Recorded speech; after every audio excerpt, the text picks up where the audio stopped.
no, ¿cuál gana cualquiera? Vamos rápido antes de ir con el invitado. La encuesta nuestra de cada día, la de hoy, dice esto.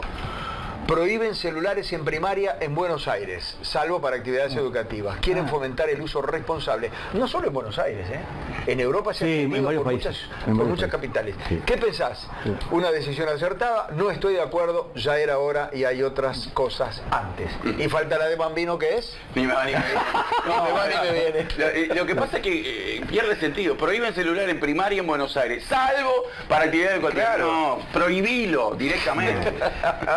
Yo estoy en contra de toda prohibición, es una herramienta actual y hay que seguir esa línea.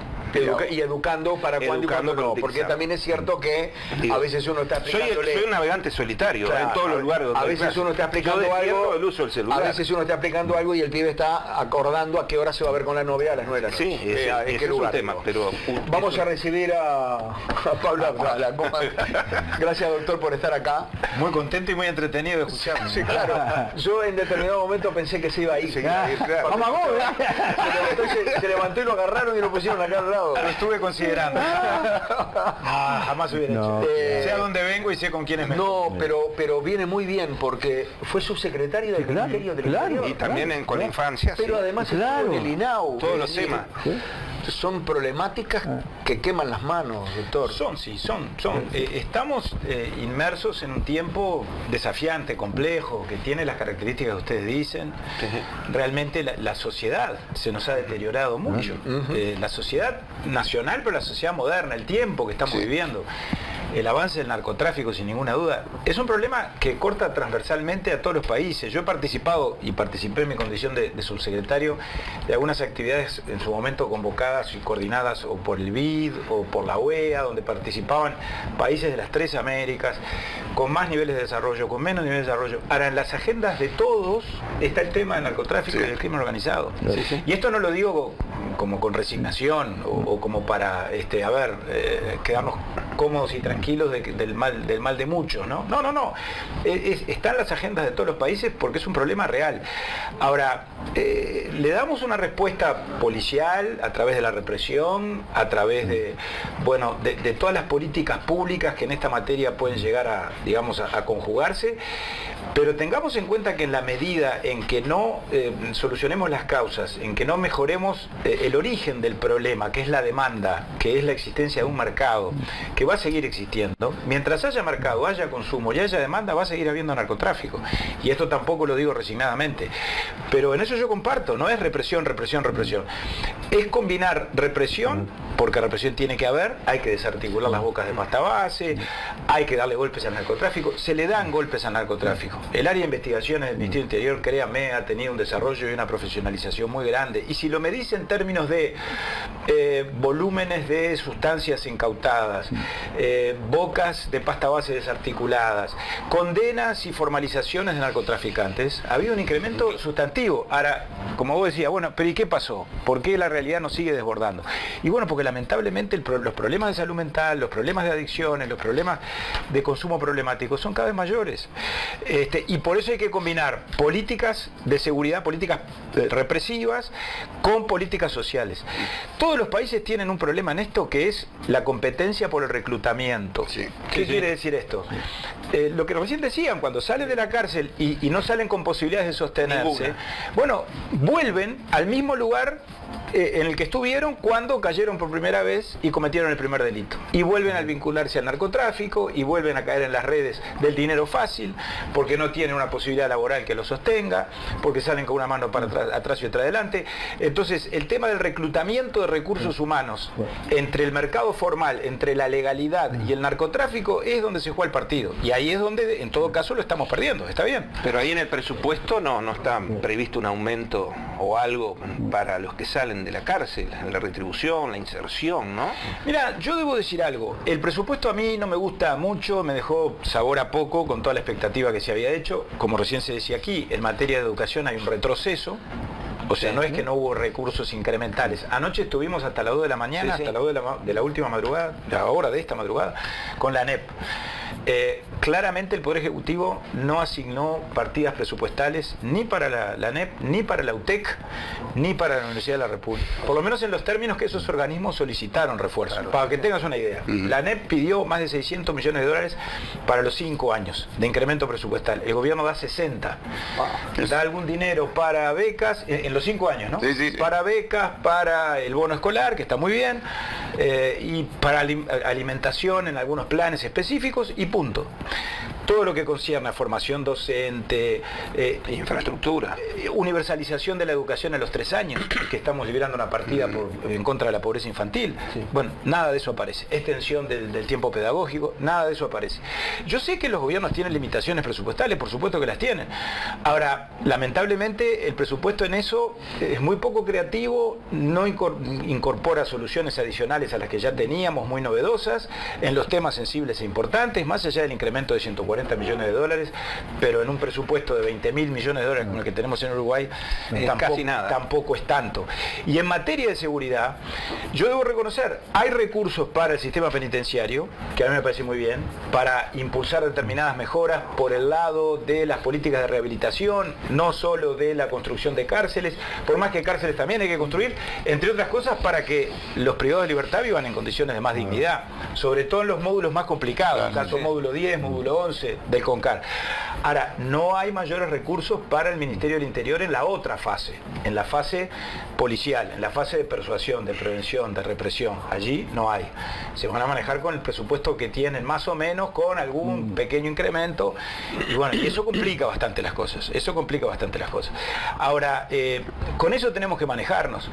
Yo tiendo a ver el vaso, porque uno cuando está de este lado del mostrador tiene que ver el vaso más medio lleno que medio vacío, por más que sé las enormes dificultades que tenemos. Ahora, creo que tenemos nuestros activos también, ¿no? Por suerte en este país la justicia sigue siendo independiente, por suerte tenemos en el sistema político niveles de corrupción una democracia bajos, fuerte, o prácticamente inexistentes, diría yo. Por eso somos una democracia plena, por eso tenemos instituciones fuertes, y más allá de que el debate político muchas veces se nos crispa y subimos el tono, todo eso es verdad, pero las cosas se hacen hasta donde se pueden hacer, porque tampoco le podemos pedir a la política que solucione todos los problemas de la sociedad, porque los problemas de la sociedad lo tiene que resolver la sociedad, donde la política y el Estado, por supuesto, cumplen un papel central. Pero si nosotros no cambiamos determinadas prácticas, no mejoramos nuestra forma de convivencia, no reconstituimos el vínculo entre el Estado, la familia, las organizaciones sociales para cuidar a nuestros niños, para contenerlos, para llevarlos por un camino virtuoso. Bueno, no esperemos solo eso del INAU o del Estado, porque es absolutamente imposible. Hay algo que es muy preocupante, y es que no solo pasa en Uruguay. Esto claro, que dice, justamente. Ahora, no habrá que patear el tablero, Abdala. Yo vengo de Colombia, donde su presidente Petro señala que esta guerra con el narco, debido al consumo de cocaína en Estados Unidos, que es el país que más consume cocaína y no logra pararla en su frontera, debido al consumo de ellos en nuestra América, ya pusimos 1 millón de muertos, dice Petro. Y él señala que los jefes narcos no viven en Bogotá, no viven en Uruguay, viven en Miami y viven en París. ¿No habrá que cambiar la pisada? Y por ejemplo, cuando Jorge Valle como presidente dijo que hay que despenalizar la droga, no seguir esta ridícula guerra que planteó Estados Unidos, que se le ocurrió un día prohibir el alcohol, después se le ocurrió prohibir la marihuana, y armó toda esta cosa. ¿No habrá que cambiar esa situación? ¿No habrá que exigirle a los poderosos, que son los que consumen la cocaína, a ver qué hacen ellos? ¿Por qué no paran en su frontera ellos? Que se atreven a tirar misiles y matar gente. Está matando también colombianos, me acabo de enterar. ¿Cómo hace? A ver, ¿no habrá que reclamarle a ellos la también? guerra del opio, vamos ¿No habrá que reclamarle? Primero, que Estados Unidos probablemente sea el primer mercado de consumo, puede ser, no es el único. Nosotros, es el mayor consumidor. Tienen un parte fundamental en todo el esto. mercado europeo le anda pegando el pago. Entonces nosotros nos hemos convertido en un país de tránsito, que siempre lo fuimos, y ahora también de acopio, ¿no? Y de consumo. De la droga que viene, eso y de consumo ni que hablar, con todos los dramas que nos tenemos internamente. Pero desde el punto de vista, digamos, del gran narcotráfico. Por el Uruguay pasa la droga, ¿no? La que viene de Perú, la que viene de Bolivia, la que viene de Colombia, y sigue y pasa por nuestro puerto. Paraguay. Bueno, ahí está. Ahora, frente a eso, es pertinente, mucha gente se lo ha planteado, bueno, ¿no será la hora de sincerar esto? Ahora, el tema es que es una decisión que nos sobrepasa, esa decisión no la va a tomar el Uruguay, porque además nosotros no la podemos tomar en solitario. Aisladamente. Es decir, esta es una decisión que en tal caso es como el impuesto mínimo global, ¿no? O la toma el mundo entero, ¿está? Y por lo tanto emparejamos, y como no la ha tomado el mundo entero, dicho sea de paso, la solución del impuesto mínimo global, por eso nosotros estamos en contra de lo que trajo O'Donnell en el presupuesto, porque nos va a crear graves problemas ser nosotros uno de los pocos países que lo imponga. Yo creo que vale el paralelismo, salvando las distancias entre la política tributaria y la lucha contra las drogas. Bueno, con lo de las drogas nos pasa lo mismo, nosotros no podemos ser los únicos que legalicemos. Claro. Pero fuimos los primeros en América con la marihuana, y después empezaron a seguir otros países. Pero se puede, aún un país pequeño puede marcar un camino. Fuimos los primeros que hicimos eso, y ahora un montón de países toman el ejemplo uruguayo. Esto, repito, o lo resolvemos entre todos o no lo resolvemos. Así que yo creo que ahí ya se termina la discusión, francamente. Inexorablemente tenemos que seguir la llamada guerra contra el narcotráfico, que es una partida que tenemos que seguir librando. Porque yo no veo alternativa posible, francamente lo digo. Salvo, repito, que el paradigma en el mundo cambiara y el mundo resolviera ir por otro camino, pero hoy estamos lejos de Pablo, perdón, Miguel, ¿alcanza con que todos los partidos se pongan de acuerdo en algo? ¿Y ese algo qué podría ser para frenar la ola de delincuencia que tenemos? Mira, yo creo que aunque te parezca... Porque parece que la culpa es que no nos ponemos de acuerdo. Bueno, ¿pero en qué? Pero hay que ver hasta dónde no nos ponemos de acuerdo. Porque yo haría, y entiendo para los que nos escuchan y nos ven, a los políticos, y ven los debates, dicen, estos se pasan peleando, no se ponen de acuerdo en nada, no hay el más mínimo consenso. Si vos pasás por el cernidor, después lo que hay y lo que queda, y qué cosas se aprueban en el Parlamento, o qué cosas se mantienen a pesar de que los gobiernos pasen, bueno, ahí advertirás que el sistema político tiene su forma de procesar los acuerdos, pero los termina procesando. Política de seguridad. Nosotros con el ministro Negro tenemos diferencias, podemos tenerlas. Yo creo que sobre todo con el ministro Negro las diferencias capaz que son de estilo en la conducción, en el liderazgo de la policía. Ahora, en la política criminal, el ministro Negro mantiene la línea de actuación que viene del periodo pasado. Y con relación a ella también hay cosas que vienen de la administración anterior. El PADO. El PADO fue una invención de Bonomi. Nosotros criticamos mucho a Bonomi. Ahora, cuando nosotros ganamos no eliminamos el PADO. Lo mantuvimos, lo mejoramos. Incorporamos muchas cosas nuevas, ¿tá? Desde el punto de vista del despliegue territorial, desde el punto de vista del combate al narcotráfico, desde el punto de vista de la incorporación de tecnología, tantas cosas. Que Negro ha mantenido y que se siguen desarrollando. El componente legal de la política criminal, que es muy importante, ¿no? En materia de combate al delito son muy importantes las leyes. O sea, no en el sentido que decías tú de cada vez más punitivismo, no. En el sentido de la ley de procedimiento policial, la ley del Código del Proceso Penal, los instrumentos, los mecanismos para combatir el delito. La ley de urgente consideración, tan debatida políticamente, tan denostada, que al final se sometió a referéndum, tenía más de 100 artículos referidos a la seguridad. Que el Frente Amplio, que estaba en la oposición, se opuso a ellos, los criticó, los demonizó. Llegó al gobierno, los siguen más o menos criticando, pero no los han tocado y no los van a tocar. Acordate lo que te digo. Y no estoy criticando. Lo que te estoy diciendo es que a pesar de todo, hay determinadas... Por suerte el país procesa sus discusiones y después que las procesa no vuelve atrás innecesariamente. Tú dijiste en una entrevista que vi por ahí que este presupuesto es del Estado, no de un partido, ¿no? Claro. Y yo pienso que eso hay que decirlo más, porque como todo en Uruguay se politiza, ¿no? Entonces parece que un tema u otro gana o pierde un partido sobre algo muy importante, ¿no? Entonces a mí me parece que ese concepto es brutal para explicarle a la gente, y por otro lado, cómo esas cosas que se negocian, eso que estás hablando ahora, van más allá de esas discrepancias que hay momentáneas de debate preelectoral, digamos, ¿no? Sí. Por ejemplo, el tema, yo qué sé, por decir otro cualquiera, la familia, el tema de las políticas sociales, ¿no? En este presupuesto, que es una de las banderas que tuvo el gobierno, ¿hasta qué punto se va a alcanzar, se va a llegar, ¿no? Bueno, yo cuando dije que el presupuesto es del Estado y no del gobierno, lo dije con relación a algo que tenemos hoy como condición en el escenario político nacional, que a mi juicio es muy saludable, y es que el gobierno, o el que sea, no tiene mayorías parlamentarias propias. propias, suficientes como para aprobar lo que le venga en gracia. Y eso yo creo que es muy bueno, porque eso aquí obliga a dialogar, a negociar, exactamente, a que nadie pueda imponerle de antemano a otro ninguna solución. Y aunque te parezca mentira, eso es lo que ha venido ocurriendo. Se especula mucho con el tema de que Cabildo Abierto se ha convertido en el voto 50 del gobierno. Se ha convertido a medias, porque ha votado cosas con el gobierno y otras cosas no las ha votado. Y además el gobierno tampoco, sería muy irresponsable de parte del gobierno, si diera por resuelto el tema de las mayorías simplemente porque puede echarle mano a Cabildo, porque mañana no lo tiene y no hay presupuesto, por ejemplo.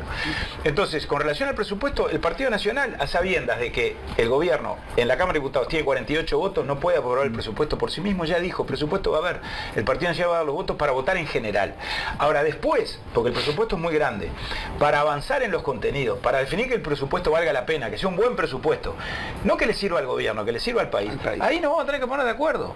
En esto de la educación, por ejemplo, y bueno, el Partido Nacional va a poner como condición, la semana que viene, que vamos a iniciar la negociación en el Parlamento, de que haya mejoras para la educación. No el 100% de lo que pide ANEP, pero ver qué planes o qué programas podemos llegar a financiar. Y entonces, si termino, cuando yo te decía eso de pasar por el cernidor, de pronto tú ves el debate, como yo decía recién, y ves los chascarrillos y las rencillas y las discusiones y las subidas de tono. Está bien. Ahora, si después analizas fríamente qué es lo que ha ocurrido en la agenda parlamentaria, en las leyes importantes los votos de la oposición han estado. Ahora, no necesariamente como el gobierno quería que estuvieran. Ley de la caja profesional. No salió la que quiso el gobierno. Salió una mejor ley, porque nosotros hicimos aportes y llegamos a acuerdos. Después de trabajosas negociaciones, el proyecto empezó en la Cámara, fue al Senado, volvió a la Cámara. Está bien, toma tiempo, no importa. Pero salió una ley mejor, que castigó menos a los jubilados profesionales y menos a los activos con las tasas de aportación. La ley de frontera, para incentivar a la frontera, la mandó el gobierno. Muy bien, nosotros dijimos, es una ley interesante. Le aportamos cosas, le agregamos cosas. Metimos a la industria nacional, nada menos, a la producción nacional, que no estaba contemplada, para poder proveer las mercaderías y los productos que venden los comercios de frontera. Bueno, eso tiene la impronta de la oposición. Y nos pusimos de acuerdo y se votó. La rendición de cuentas. ¿Qué quiero decir? En las leyes importantes ha habido gobernabilidad. Porque eso está en el ADN de los uruguayos también. Después lo otro es la forma, o son las señales, o son, ¿cómo te puedo decir? En todo caso, los fuegos de artificio que a veces surgen del debate político. Hablando de ponerse de acuerdo y voy al Parlamento, recién mencionaba la LUC, que aumentó las penas y de hecho aumentaron los presos también, pero bueno.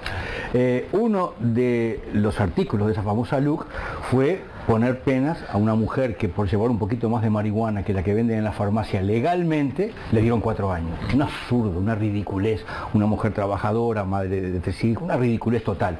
Tan ridículo es eso, que el propio Subía, que es un defensor de la LUC y demás presos y demás cárceles, intentó con otro legislador que eso no fuera más así. Ya se corrigió. Pero ¿cuánto tiempo llevó eso? ¿Por qué nos pasa eso? Y yo le pregunté a Subía, cara, un mes que le pregunté acá, bueno, el Parlamento, ¿por qué nos pasa eso? Bueno, que aún los que proponen una ley, cuando se dan cuenta que está mal y la quieren cambiar los propios que la hicieron, y pasa el tiempo y no pasa nada. Algo. Las leyes las hacemos los seres humanos.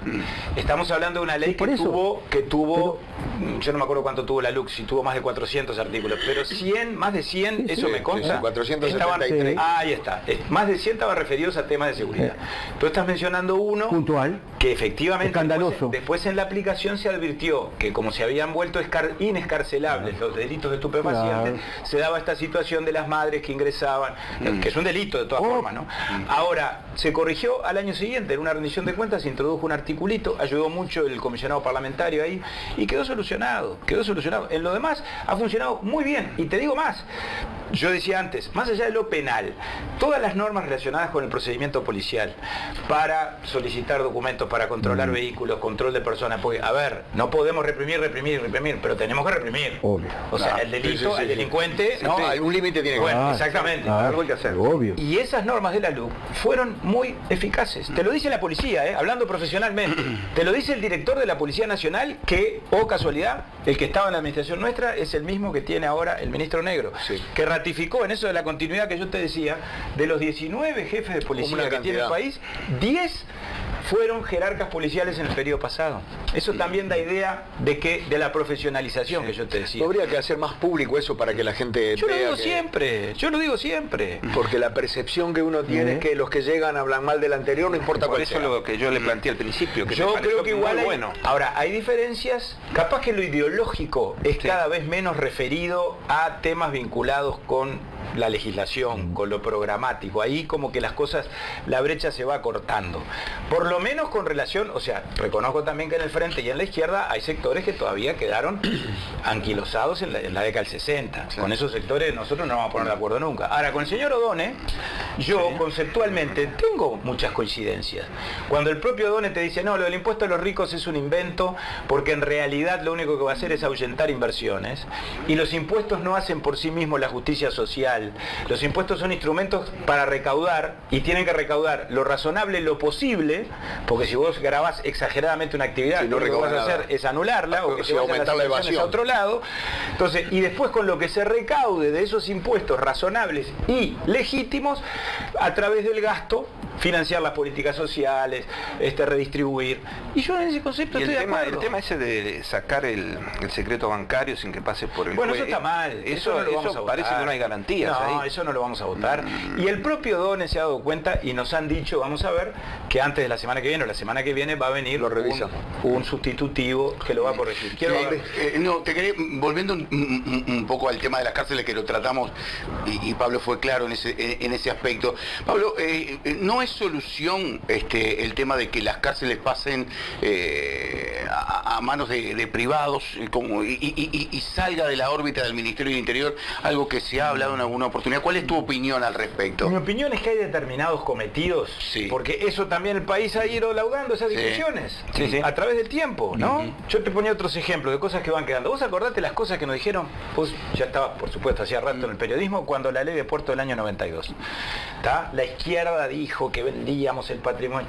Bueno, después terminaron reconociendo que fue una buena ley, que le aportó un enorme desarrollo al país y la han mantenido y han seguido por el mismo camino. Bueno, nosotros nos opusimos a la reforma tributaria de Astori, al sistema integrado de salud, no lo votamos. Pero bueno, cuando se van laudando los debates, y sobre el tema de la propiedad de las empresas públicas o sobre determinadas gestiones de determinados cometidos esenciales del Estado, está claro que el Estado no puede retirarse. No puede retirarse de la seguridad, no puede retirarse de la justicia, no puede retirarse de la defensa nacional, y creo que no puede, cuando hablamos de seguridad también incluimos la rehabilitación, la recuperación de las personas privadas de libertad. Lo que hay que hacer, Bambino, ¿sabes qué es? Hay que sacar, que tenemos acuerdo, porque lo tenemos hace años el acuerdo y no se ha concretado, yo se lo estoy demandando al ministro Negro, el INR tiene que salir del Ministerio del Interior. Tiene que ser un servicio descentralizado, porque tiene que tener más autonomía operativa, tiene que tener el presupuesto propio, el mismo que tiene hoy, mejorado, que el gobierno, lo dije antes, para el INR y para el sistema penitenciario proyectó incrementos presupuestales, y está bien. Y créeme, yo comparto mucho lo que vos decías, tenemos que ir por el lado también del enfoque dual, o sea, tiene que haber seguridad en las cárceles, pero tiene que haber reeducación, tiene que haber incorporación al mercado de trabajo, tiene que haber oportunidades de estudio. Y mirá que en el periodo pasado, más allá de subir las penas, se hizo mucho. Entró por primera vez el Mides al COMCAR, firmamos un convenio con ARIM para un circuito universitario. En 5 cárceles del Uruguay se imparten distintas carreras, está la UTU instalada en el COMCAR, hay distintos planes para ver si logramos lo que hay que lograr, que es el sostenimiento de las personas privadas de libertad cuando egresan del sistema, y hay que ir mucho más por ahí, y tenemos niveles de acuerdo importantes en el sistema político, los tenemos. Vos hablabas del deporte, hace un rato en la Comisión de Presupuesto, que yo ahora me escapé para venir acá, hoy estamos recibiendo delegaciones, estuvo la Fundación Ave Fénix, que hace una tarea con el rugby en las cárceles uruguayas, en Maldonado, en el CONCAR, en Salto y en otro departamento que ahora no me acuerdo, bueno, ahora no me acuerdo, no importa. Pero hacen una tarea maravillosa, porque no solo a través del deporte inculcan valores, generan la autoestima necesaria que estas personas tienen que tener, de que pueden tener otra vida o ir por otro camino una vez que salgan, y después los acompañan en la salida. Bueno, eso empezó en el periodo pasado y ahora fueron a pedir recursos y se los vamos a dar en el presupuesto nacional a través del mecanismo de las donaciones especiales, y es por esos caminos que tenemos que ir, y en eso estamos de acuerdo todos, porque eso no es ni derecha, ni izquierda, ni blanco, ni colorado, ni frente a política nacional, ni riverista, ni uribista. Pacto de caudillos. Claro. ¿Estás de acuerdo, Pablo, con Álvaro Delgado de que el Partido Nacional no sea Luis lacayista dependiente? Sí, estoy de acuerdo. No me cabe duda que Luis es la principal figura que el partido tiene, es la reserva que nosotros tenemos, el capital político, es el líder del partido en algo que además se da por primera vez en el Partido Nacional. Fernando, vos que has visto historia reciente igual que yo, pues ya llevamos varias campañas, cada uno en su rol. Cada vez las banco menos, igual te aviso. si yo te digo que yo también se armaría. Pero el hecho... Yo les cuento que mucha gente piensa lo mismo. Pero el hecho es que el Partido Nacional siempre estuvo asociado a más de un liderazgo y a la competencia interna. Perdón, 3 y 4. Y 3 y 4 más. O tal vez más. Por primera vez, yo te diría, en la historia, porque no pasó ni con Herrera ni pasó con Wilson. Es cierto. Hoy todo el partido reconoce un mismo liderazgo, que es el de la calle Pou. Después tenemos vertientes, grupos, tendencias, naturalmente, afinidades, son muy necesarias. Ahora, eso no quiere decir que lo que dice Álvaro no sea correcto. No podemos depender de una sola persona todo el tiempo. O sea, dependemos en el largo plazo, capaz que dependemos pensando en la perspectiva de la próxima elección. Ahora, en la cosa diaria, porque someteríamos a ese capital político que tenemos a un desgaste inevitable. Claro. Si lo necesitamos para definir cada posición, para que nos digan cada oportunidad si hay que votar este impuesto o no hay que votarlo, si de qué forma nos vamos a oponer al impuesto Temu. Digo, para eso estamos los legisladores, para eso está la institucionalidad. O sea, el partido necesita liderazgos, pero necesita todos los partidos, ¿no? Una institucionalidad fuerte. Y Álvaro está haciendo un gran esfuerzo en ese sentido. Yo creo que está haciendo una gran gestión en la presidencia del directorio, porque me parece que va por muy buen camino en ese sentido, ¿no? ¿Te dolió, te molestó que Penades haya dicho desde la cárcel que los blancos lo traicionaron, son estos, son aquellos, son lo otro? Dijo un montón de cosas de los... Bueno, la situación de los legisladores blancos. Es eso, a ver, ni me dolió ni me dejó de doler. Yo creo que tú diste en la tecla, es decir, es la expresión previsible o esperable. Habló bien de la calle, habló muy mal de Bianchi, bueno, está bien. No generalizó. Habló muy bien, por ejemplo, del presidente que usted acaba de mencionar y descalificó con brocha gorda a dos legisladores, a dos representantes del Partido Nacional, por ejemplo. Y corre por cuenta de él, que es quien lo dijo, las personas privadas de libertad, en tal caso, lo que tienen cercenada es su libertad ambulatoria y tienen la ciudadanía suspendida. Después son libres de decir, de opinar, de mandar una carta. Bueno. Hay alguien por allí, si quieren... ¿Hay tiempo para hacer una pregunta más? Sí, pero yo quiero hacerle una que... hay gente que presentó, creo que fue Robert Silva, que presentó un proyecto de ley para que la policía vuelva a estar adentro de los estadios. ¿Tenés posición con eso o el fútbol y el deporte no? No soy dogmático en esto, y lo hemos hablado con Bambino muchas veces. Muchas veces. Ojo, y capaz que me convence... polémico, no, es muy polémico y mira que es muy difícil porque estando en el Ministerio Interior y escuchando a la gente de la Comisión de Seguridad y al director de Seguridad en el Deporte, que se hizo una muy buena tarea, muy profesional. Y bueno, y yo veo que hay argumentos para los dos lados. Ahora, yo recuerdo que el director de seguridad de nuestra época, que tú te acordás, y todo el equipo, nos decía, es desaconsejable que la policía entre a la tribuna, porque eso es factor de irritación, de provocación. Y entonces ahí se crearon esas figuras alternativas, que viste que hay, no me acuerdo cómo es el nombre, pero hay una especie de referente que está medio de particular ahí en la tribuna, atento a todos los movimientos y está en contacto con el comando que está a cargo de la operación fuera del estadio y también la Guardia Republicana que está adentro, que después de los líos que hubo con la agresión a un árbitro el año pasado, ¿te acordás que se dispuso un refuerzo perimetral de la Guardia Republicana dentro de los escenarios deportivos? Es un tema realmente difícil y complicado, ¿no? Y complejo. Yo siempre recuerdo una imagen, no me nombré qué hinchada fue, pero una hinchada que... Sos cobarde, decir que no quiero porque... ¿Qué? Porque no es que pueden interpretarse mal. Es una hinchada de uno de los cuadros grandes que tuvo un gran incidente con la policía en el estadio. Y yo recuerdo que la mamá de un chico perdió un ojo por la represión policial. Y la madre decía, no puede ser, pobre, que él no hizo nada, que no hizo nada. Y vos la escuchabas a la mamá y estabas convencido que no hizo nada. Y apareció una filmación donde se veía a ese pobre muchacho encabezando a esos hinchas bravos, tirándole piedra a la policía. Es muy difícil. En ese caso puntual, no solo no sirvió para nada la pandilla policial, sino que generó una víctima que podría haber sido fatal incluso. Ahora, si no está también también pasa cualquier cosa. Y a su vez entender quién tiene la razón, porque uno escuchaba los noticieros a la madre y realmente te convencía que no, él va siempre, nunca tiene tan lío, y después ver la imagen. La policía no me irrita si se sientan al lado mío, te portás bien. Tampoco. Entonces que no vayan los anormales al estadio. Pero mira, hace una semana, básquetbol en segunda división, Atena, la Rañaga. Empezaron los incidentes. Afuera. Entró la policía a la cancha de Atena y se terminaron las pavadas, se terminaron los violentos, se terminaron igual los depende de la cantidad porque la también, policía entró y impuso respeto. Capaz que no es el mismo público. No, lo entiendo. El de las barras bravas de Ámsterdam y la Colombia. Lo entiendo perfectamente, Pablo. Volumen, la cantidad, pero a lo que voy es cuando dice lo que yo no comparto es que el ingreso de la policía irrita. No, al contrario. Pero es verdad que al revés. A los malos irrita. Tendría que ser yo vi.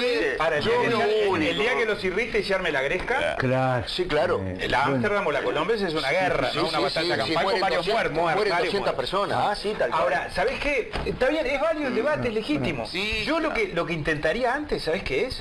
Que en eso venimos fracasando. Y fracasamos nosotros antes y se fracasó ahora. Y no entiendo cómo no se termina de solucionar. Es el ingreso de pirotecnia. Y de las bengalas, y de todo esto. ¿Y cuál es? Mirá que a mí la policía, le pregunté esto a los policías en privado, en el Ministerio del Interior, reiteradamente, decía, pero ¿cómo puede ser?